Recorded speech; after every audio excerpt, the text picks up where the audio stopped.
Hello and welcome. I'm Jason Albert, and today we're dealing with that trending topic of fake news. Folks, fake news is everywhere, and at times you might think that there's more fake news than real news out there, but that's not the problem. The problem is knowing how much of each type of news we should be consuming on a daily basis, and that's why today I'll be sharing my recommendation for a healthy daily news diet. Yeah, Jason Albert TV with Jason Albert. Let's start with the difference between real news and fake news. First up, real news, or as we like to call it, news. Real news is true. This means that the news being reported actually happened, and it happened in the way it's being reported to have happened.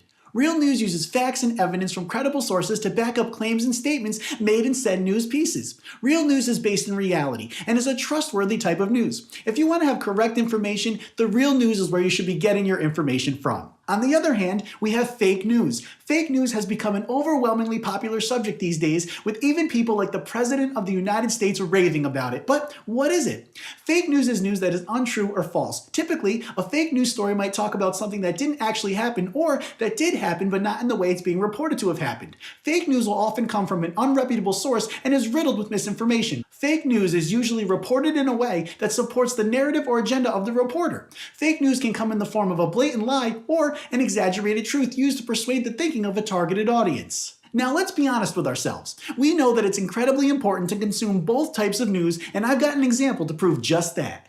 Let's say I'm at a party and I walk up to a group of people chatting and having a great time, and I want to be included in this, and I know the only way to make an impression is to share some daily news. So I decide to go in with some real news. I clear my throat and let them have it. So, did you guys hear about the Dow Jones dropping 5,800 points today? Crazy, huh? Side note, I don't actually know anything about the stock market, so I'm not even sure if that is a thing that can or does happen to the Dow Jones, but let's just say that that's a real news story. So, did you guys hear about the Dow Jones dropping 5,800 points today? Crazy, huh? The reaction I would get from this story is exactly what you would expect.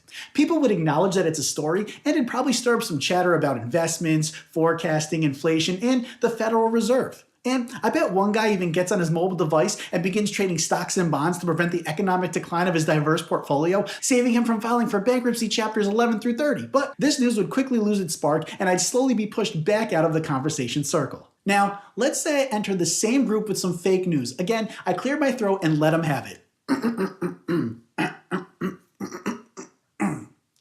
Hey! Did you guys hear about the First Lady and how she got caught making out with a guy named Dow Jones? Crazy, right? The response from this story would be quite different. This story would become the talk of the party. The gossip would spread like peanut butter after you've put some peanut butter on a butter knife and started spreading it onto a piece of bread. The people would get excited and start lifting me up until I crowd surfed all the way to the karaoke machine where I met with the request for a freestyle. So I kill the music and kick an a cappella. Yo, yo, yo, and then I freestyle and it's super dope. So, as you can see from my example, both types of news were important. The real news was useful, and then it got people talking about real issues and probably saved that one guy from all of those bankruptcies. And on the other hand, the fake news was super entertaining, and it gave people something to gossip about and celebrate. But the question still stands. How much of each type of news should we be consuming on a daily basis? Well, I'm going to answer that question coming up, right after I break character. I'm actually a mean guy, and I don't like smiling so much. I'm a mean guy. I'm mean. All that smiling stuff, that ain't me. That ain't me.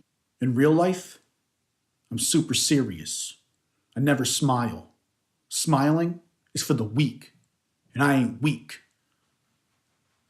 I'm strong. That ain't me. That ain't me. Who that? I don't know. That ain't me.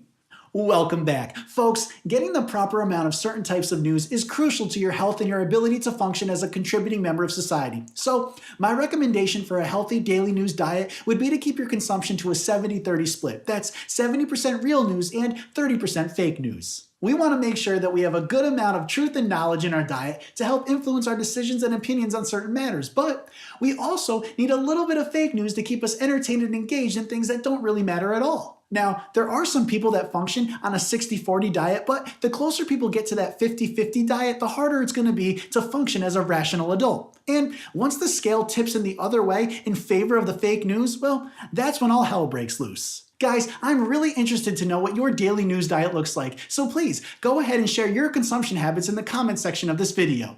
Thank you so much for watching. See you later, crocodile. Please like, comment, subscribe, follow, and share.